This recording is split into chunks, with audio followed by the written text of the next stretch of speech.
বৈশ্বিক অর্থনৈতিক সংকটে বাজার ওঠানামা স্বাভাবিক, মন্তব্য ওবায়দুল কাদেরের। বাজার নিয়ন্ত্রণে কাজ করছে সরকার। 3 জেলায় বজ্রপাতে 7 জনের মৃত্যু, বৃষ্টিপাতে রাজধানীর তাপমাত্রা কমেছে 6 ডিগ্রি। এবং প্রধানমন্ত্রীর নির্দেশে চলে বঙ্গবন্ধু সৈনিক লীগ, বললেন আব্দুস সোবহান গোলাপ। নেতাকর্মীদের ঐক্যবদ্ধ থাকার আহ্বান সংগঠনের সভাপতি।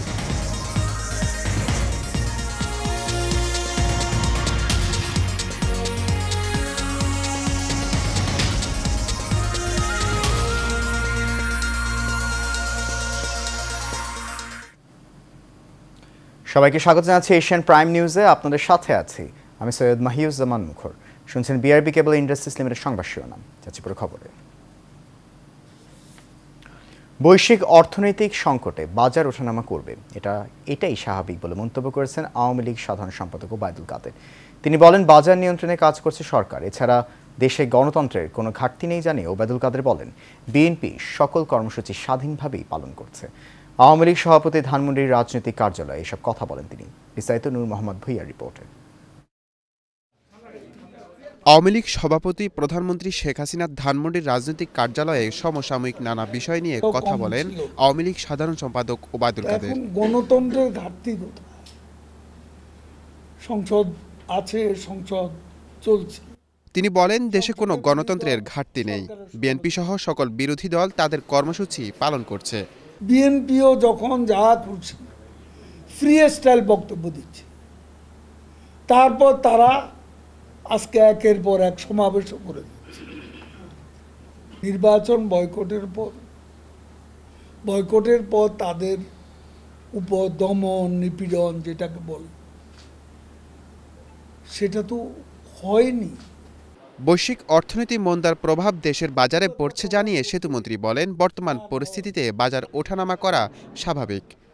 আর বাজার পরিস্থিতি ওঠানামা করে, এটা ওঠানামা করবেই। বর্তমান পরিস্থিতিতে আরও বেশি করে এই প্রবণতা দৃশ্যমান হবে। তবে আমি বিশ্বাস করি, আন্তরিকতা থাকলে, আন্তরিকভাবে চেষ্টা করলে সব পরিস্থিতিকে সহনীয় করে রাখা যাবে।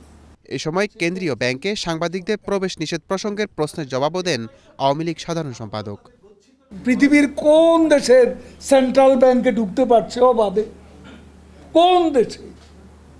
ভারতের সেন্ট্রাল ব্যাংকে কি, ফেডারেল ব্যাংকে কি ঢুকতে পারছে কেউ? কেন ঢুকবে? সব ওয়েবসাইটে আছে। দুর্নীতির বিরুদ্ধে প্রধানমন্ত্রী শেখ হাসিনা জিরো টলারেন্স জানিয়ে সেতুমন্ত্রী বলেন, দুর্নীতি করলে কাউকে ছাড় দেওয়া হবে না। দুর্নীতি করলে কারো রেহাই হবে না। নূর মোহাম্মদ ভূঁইয়া, এশিয়ান টেলিভিশন, ঢাকা। 3 জেলায় বজ্রপাতে 7 জনের মৃত্যু হয়েছে। সকাল থেকে দুপুর পর্যন্ত বৃষ্টির সঙ্গে বজ্রপাতে নরসিংদীতে 3 জন, টাঙ্গাইলে 2 জন এবং গাজীপুরে 1 জনের মৃত্যু হয়। নরসিংদীর চরাঞ্চল আলোকবালিতে বজ্রপাতে মা ছেলে সহ 3 জন নিহত হয়েছে। এ সময় আহত হয় আরও 2 জন। দুপুর 12টার দিকে সদর উপজেলার দুর্গম চরাঞ্চল আলোকবালিতে এই ঘটনা ঘটে। সদর মডেল থানার ওসি তানভীর আহমেদ জানিয়েছে, বজ্রপাতে 3 জন নিহত হয়েছে। আহতদেরকে সদর হাসপাতালে চিকিৎসা দেওয়া হচ্ছে। অন্যদিকে টাঙ্গাইল উপজেলার বীর বাসিন্দা ইউনিয়নের নোয়াবাড়ি গ্রামে 6 জন শ্রমিক ধান কাটতে ব্যস্ত ছিল। এই সময় বৃষ্টি শুরু হলে ধানক্ষেত থেকে দৌড়ে বাড়িতে যাওয়ার সময় আফজাল ও আমিরের ওপর বজ্রপাত হয়। এতে ঘটনাস্থলেই তাদের মৃত্যু হয়। এছাড়া গাজীপুরের শ্রীপুরে বজ্রপাতে ফাতেমা আক্তার নামে এক নারীর মৃত্যু হয়েছে। সকাল 9:30টার দিকে উপজেলার কাউরাইত ইউনিয়নের গলদাপাড়া গ্রামে ঘটনা ঘটে।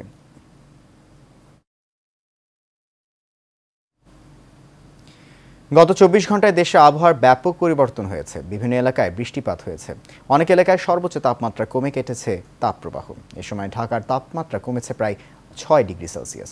আগামী কয়েকদিন বৃষ্টিপাতের প্রবণতা অব্যাহত থাকার পাশাপাশি তাপমাত্রা আরও কমতে পারে বলে জানিয়েছে আবহাওয়া অধিদপ্তর। শনিবার আবহাওয়া অধিদপ্তর থেকে প্রকাশিত সন্ধ্যা 6টা থেকে পরবর্তী 72 ঘন্টার আবহাওয়ার পূর্বাভাসে তথ্য জানানো হয়েছে। আবহাওয়াবিদ এ.কে.এম. নাজমুল হকের সই করা পূর্বাভাসে বলা হয়েছে, দেশের 9টি জেলার উপর দিয়ে বয়ে যাওয়া মৃদু থেকে মাঝারি ধরনের তাপপ্রবাহ আগামী 24 ঘন্টায় প্রশমিত হবে। একই সঙ্গে দেশের 8টি বিভাগের বিভিন্ন জায়গায় হালকা থেকে মাঝারি ধরনের বৃষ্টির সম্ভাবনা তৈরি হয়েছে। এছাড়া আগামী 5 দিনের মধ্যে বঙ্গোপসাগরে একটি লঘুচাপ সৃষ্টি হতে পারে। প্রধানমন্ত্রী শেখ হাসিনার সরাসরি নির্দেশে বঙ্গবন্ধু সৈনিক লীগের কমিটি পরিচালিত হয় জানিয়ে আওয়ামী লীগের প্রচার ও প্রকাশনা সম্পাদক ডক্টর আব্দুস সোবহান গোলাপ নেতাকর্মীদের ঐক্যবদ্ধ থাকার আহ্বান জানিয়েছেন। দুপুরে রাজধানীর তেজগাঁও ঢাকা জেলা আওয়ামী লীগের কার্যালয়ে বঙ্গবন্ধু সৈনিক লীগের ঢাকা মহানগর উত্তর ও দক্ষিণের যৌথ সম্মেলনে প্রধান অতিথির বক্তব্যে এই আহ্বান জানান তিনি। এ সময় বঙ্গবন্ধু সৈনিক লীগের সভাপতি বীর মুক্তিযোদ্ধা আলহাজ হারুন রশিদ সিআইপি বলেন, গ্রামে গঞ্জে তথা বাংলার প্রতিটি ঘরে ঘরে সংগঠনকে পৌঁছে দিতে হবে। রকিব মানিককে সাথে নিয়ে শহীদুল হক জীবন ও সামির আহমেদের ক্যামেরায় আরও জানাচ্ছেন বাতেন বিপ্লব। ঢাকঢোল আর মুহুর্মুহু স্লোগানে মুখরিত রাজপথ ধরে স্রোতের মতো আসা নেতাকর্মীদের ভিড়ে নির্ধারিত সময়ের আগেই কানায় কানায় পরিপূর্ণ হয়ে ওঠে ঢাকা জেলা আওয়ামী লীগের কার্যালয়। বঙ্গবন্ধু স্বাধীনতা, ৭১ পরবর্তী বাংলাদেশ এবং ৫ বারের প্রধানমন্ত্রী শেখ হাসিনাকে হৃদয়ে ধারণ করে একটি স্বপ্নের বাংলাদেশ বিনির্মাণে যারা অক্লান্ত পরিশ্রম আর দুরন্ত সাহস নিয়ে এগিয়ে চলছে, তাদেরই একজন বীর মুক্তিযোদ্ধা আলহাজ হারুন রশিদ সিআইপিকে ঘিরেই এই সম্মেলন। দীর্ঘ ২৭ বছরের লালিত স্বপ্নে যিনি সাফল্যের ধারাবাহিকতা এনে দিয়েছেন, লাল সবুজের পতাকাবাহী সেই বীর সন্তানের নেতৃত্বে দুর্বার গতিতে এগিয়ে চলা সংগঠনের ঢাকা মহানগর উত্তর ও দক্ষিণের যৌথ সম্মেলনকে কেন্দ্র করে নেতাকর্মীদের মাঝে উচ্ছ্বাসের ঢেউ খেলে যায়। এ যুগের শার্লক হোমস কিংবা হ্যামিলনের বাসিওয়ালার চেয়েও নেতাকর্মীদের কাছে বেশি কিছু বীর মুক্তিযোদ্ধা আলহাজ হারুন রশিদ সিআইপি। তাই তো নেতাকর্মীদের মুখে ওই একটি নামের রব উঠেছে।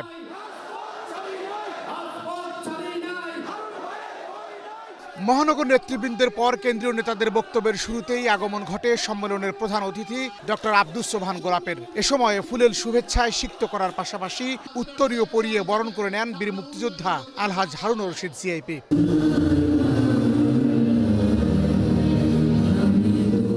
জাতীয় সঙ্গীতের মুগ্ধতায় শুদ্ধতা ছড়িয়ে শুরু হয় শীর্ষ নেতাদের বক্তব্য, যেখানে প্রত্যেকে অকপটে স্বীকার করেন আলহাজ হারুন রশিদ সিআইপির অবদানের কথা।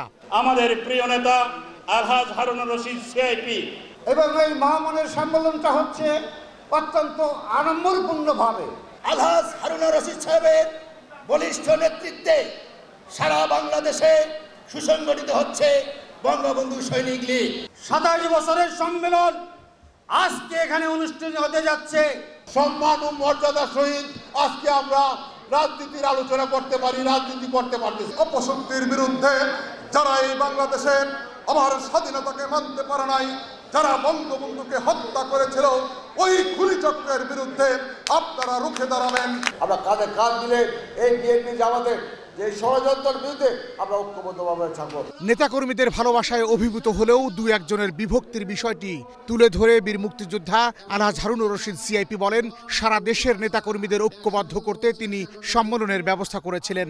এখনো যারা বিচ্ছিন্নভাবে দূরে থাকার চেষ্টা করছে, তাদের মূল স্রোতের সাথে থাকারও আহ্বান জানান এই বীর মুক্তিযোদ্ধা। শক্তিশালী করার জন্য আমি মাননীয় প্রধানমন্ত্রী আজকে শক্তিশালী করার জন্য আজকে বঙ্গবন্ধু সৈনিক লীগ দিয়েছে। আমাদের এটার প্রধান অবদান গোলাম ভাই, কাদির ভাই, মাননীয় প্রধানমন্ত্রী, তাদেরকে শ্রদ্ধা করে এই বঙ্গবন্ধু সৈনিক লীগ যতদিন বেঁচে থাকে এই বঙ্গবন্ধু সৈনিক লীগ যেন আরো এগিয়ে যেতে পারি। তিনি জীবনের বাকি দিনগুলি বঙ্গবন্ধু ও শেখ হাসিনার জন্য উৎসর্গ করেছেন উল্লেখ করে আরো বলেন, যে সংগঠন বঙ্গবন্ধুর নিজের নামের সাথে জড়িয়ে রয়েছে, সেই সংগঠনকে আধুনিক এবং স্মার্ট করে গড়ে তুলতে নিরলস কাজ করে যাচ্ছেন তিনি। বেঁচে থাকি এই বঙ্গবন্ধু সৈনিক লীগ আল্লাহ যেন আমাকে আরো উন্নত করতে পারে, আরো বাংলার ঘরে ঘরে, গ্রামে গঞ্জে এবং থানা লেভেল থেকে সব জায়গায় যাইতে পারে। আল্লাহর রহমতে আমার দিকে যেভাবে আমার নামের উপরে ইনশাআল্লাহ বঙ্গবন্ধু সৈনিক লীগ যেখানে বলি সেখানে বলে আমি আছি, আমাকে নেন, আমাকে নেন, আমাকে নেন। এই যে একটা জাগরণ করে গেছে, আজকে এই সম্মেলনে এত লোক হবে আমি চিন্তা করতে পারি নাই। আশা করি আগামীতে ইনশাআল্লাহ সম্মেলন করব, তখন মানে প্রধানমন্ত্রী থাকবে এবং কাদির ভাই থাকবে, গোলাপ ভাই থাকবে। ইনশাআল্লাহ আমরা ওই রেস কোর্স ময়দানে করব। সংগঠনে প্রতিযোগিতা থাকবে, কিন্তু কোনো বিভক্তি নয় উল্লেখ করে প্রধান অতিথির বক্তব্যে ডক্টর আব্দুস সোবহান গোলাপ বলেন, প্রধানমন্ত্রী বঙ্গবন্ধু সৈনিক লীগের সার্বিক বিষয়ে অবগত। তার নির্দেশনা এবং সাধারণ সম্পাদক ওবায়দুল কাদেরের পরামর্শে তিনি অনুষ্ঠানে উপস্থিত হয়েছেন বলেও যোগ করেন। আমি কেন্দ্রীয় কমিটিকে অনুরোধ করেছি, ওরা বসে এটা আবার পুনর্বিবেচনা করতে পারবে, সেই ক্ষমতা আমাদের আছে, সেই অধিকার আমাদের আছে। কাজে আপনারা এখানে হাউসটা শান্তিপূর্ণভাবে রেখে মাননীয় প্রধানমন্ত্রীর নির্দেশে ওবায়দুল কাদেরের পরামর্শে কিন্তু আমি এখানে আসছি।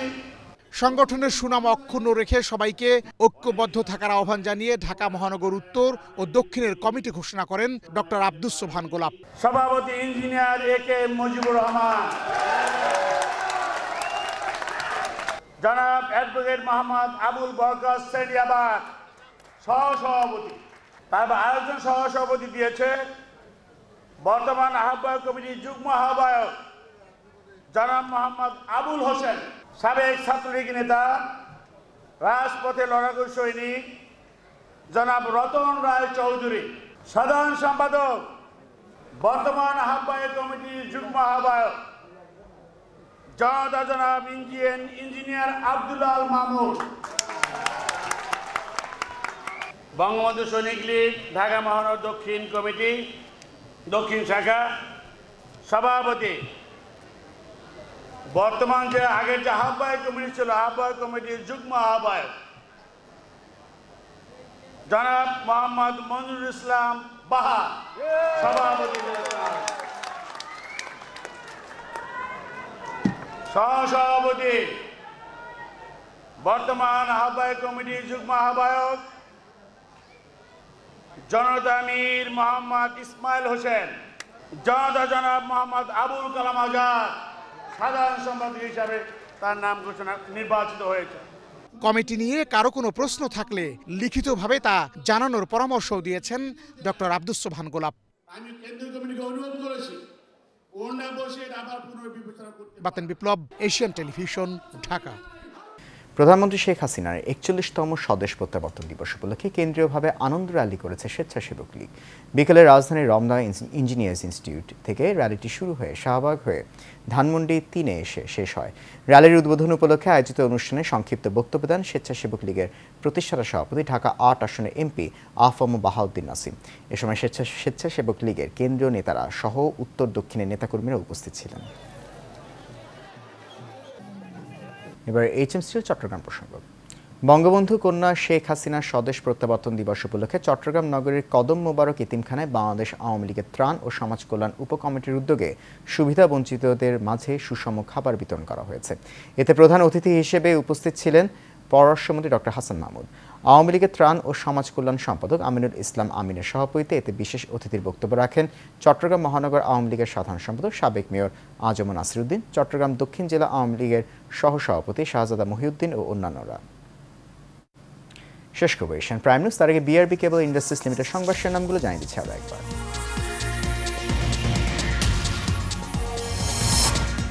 বৈশ্বিক অর্থনৈতিক সংকটে বাজার ওঠানামা স্বাভাবিক, মন্তব্য ওবায়দুল কাদেরের। বাজার নিয়ন্ত্রণে কাজ করছে সরকার।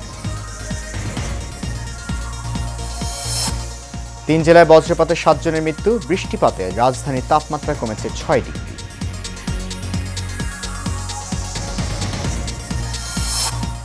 এবং প্রধানমন্ত্রীর নির্দেশে চলে বঙ্গবন্ধু সৈনিক লীগ, বললেন আব্দুস সোবহান গোলাপ। নেতাকর্মীদের ঐক্যবদ্ধ থাকার আহ্বান সংগঠনের সভাপতি।